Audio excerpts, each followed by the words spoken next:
Becky Gibbs. I'm a partner at Boyman Berenshire, and we are located in Minneapolis, Minnesota. I'm Claudia Montalbano, and I am out of Chicago, and I do a lot of financial accounting, some consulting, and really just anything in the finance accounting space for factoring companies. So today, Becky, we're going to talk about bad debt reserve and CECL, the CECL clawback, and there was a push for more, and then it got clawed back, right? You were telling me just recently. Yeah, it seems like good timing of the year. Everyone's starting to think about their year end. Bad debt reserves, also known as CECL now, or current expected credit losses. So I can talk about more of the technical side of it, and how about you talk about the more in practice how you apply it.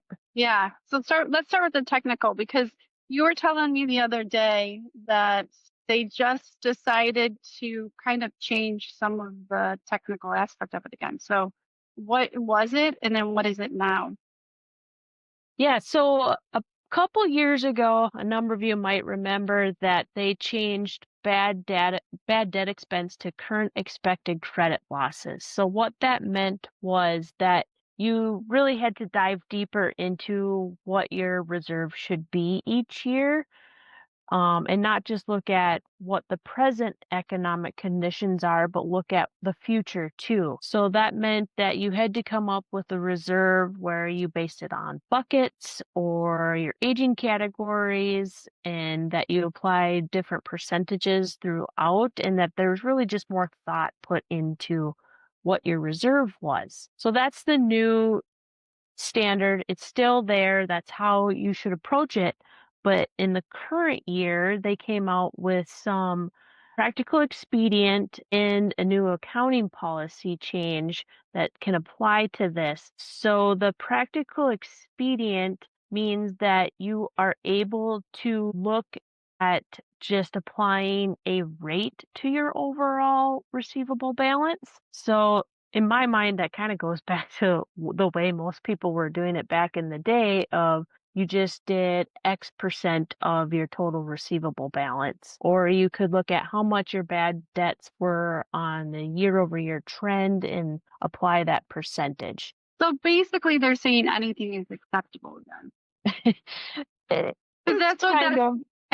so So think that most companies that I've worked with look for the future anyways, like the original CECL technical explanation, because aren't we trying to get at December 1st of fair value?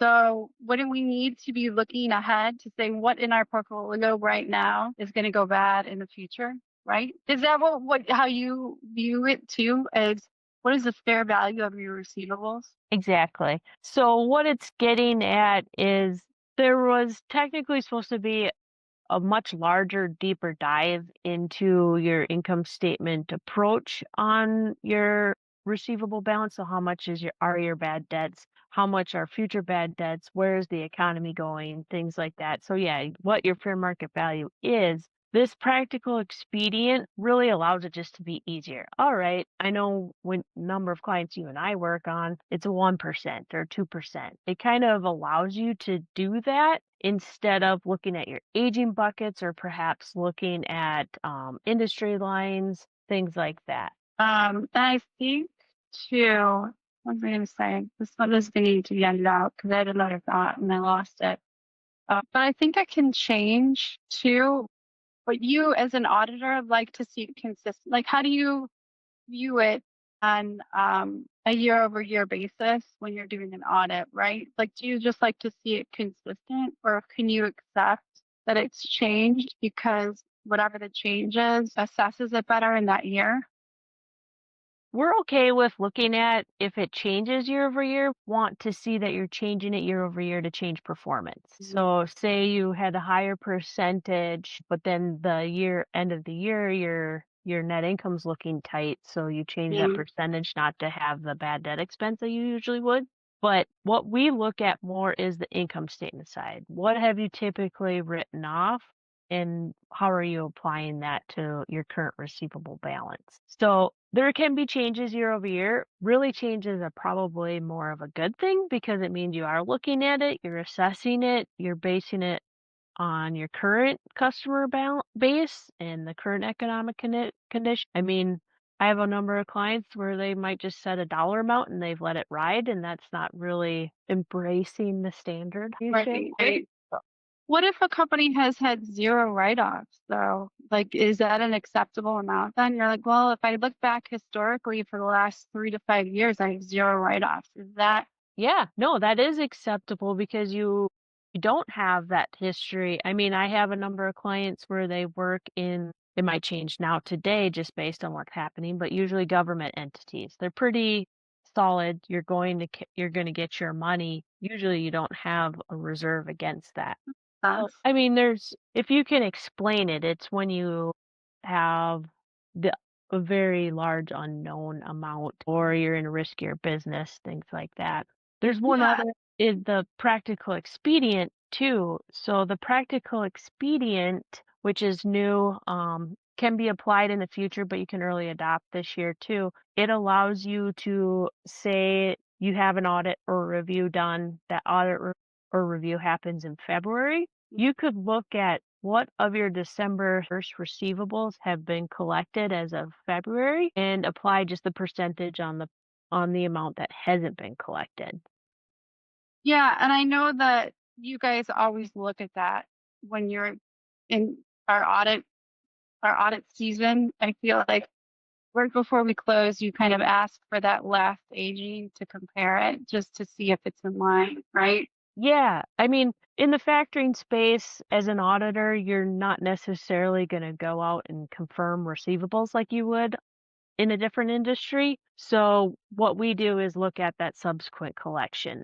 Are you collecting on your receivables?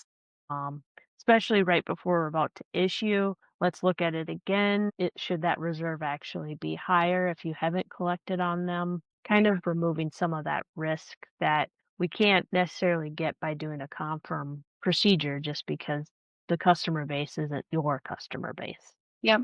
Yeah, that all makes sense. Yeah, I don't think that I have any other clarifying questions because I feel like a lot of it now is applying what works and what makes sense. Like, let's say you have a general portfolio and you've got a higher concentration of a riskier client. Just as long as you start digging into kind of what fits your business and how to best value your asset at that point in time, and make sure that you're accounting for things that could happen in the future. Yeah, I think one thing I would always recommend is, especially in the factoring space, maybe you look at it by your industry. What different industry lines are you in? Say transportation has this rate, but healthcare might have a different rate. Looking at things like that, aging buckets is obviously a popular one that a number of companies will do. Doing it just based on the total portfolio. Say you're only in transportation, one rate across it all might work. You might Yep. do two buckets where it's one rate for receivables that you don't have any worries about, but say you have a bucket of these are aged ones that we're worried about and we're reserving higher percentage on. I think it's being able to show the auditors what your thought processes. Yes, you have to detail it out in some kind of quantitative format, spreadsheet, and say this is our approach and talk it out. And I feel like you guys are always reasonable as long as it's detailed out like in a thoughtful way. Yeah. We always like to say, embrace the standard, don't ignore it, right? Yeah.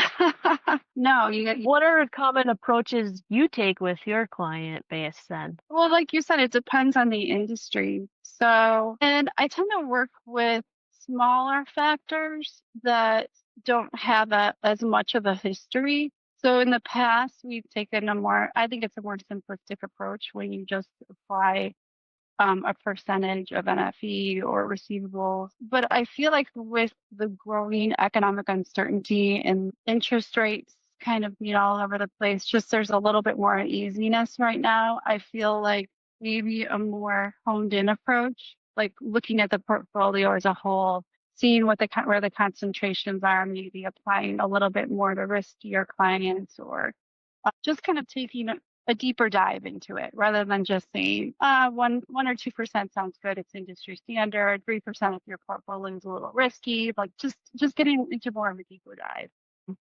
I think it's important. There's so much fraud right now, and I think that's a lot of the reason too. I kind of started to take that approach because I think you need to look at things a little more carefully these days. Yeah, fraud's a big one. The concentrations, obviously, if something happens there, you want to make sure you're thinking about that. And I mean, just in general, we're seeing across our client base is people are slower paying because of Yeah, been an up and down year of, oh, it's getting better and then it goes down again. So true. yeah, the practical expedient, which or I mean the accounting policy, which lets you look at after year end, that could come into play quite a bit on the factoring side, I think, just for ease of, all right, this is how much has been collected after Yeah. year end and I can Yes. reserve against what's still outstanding.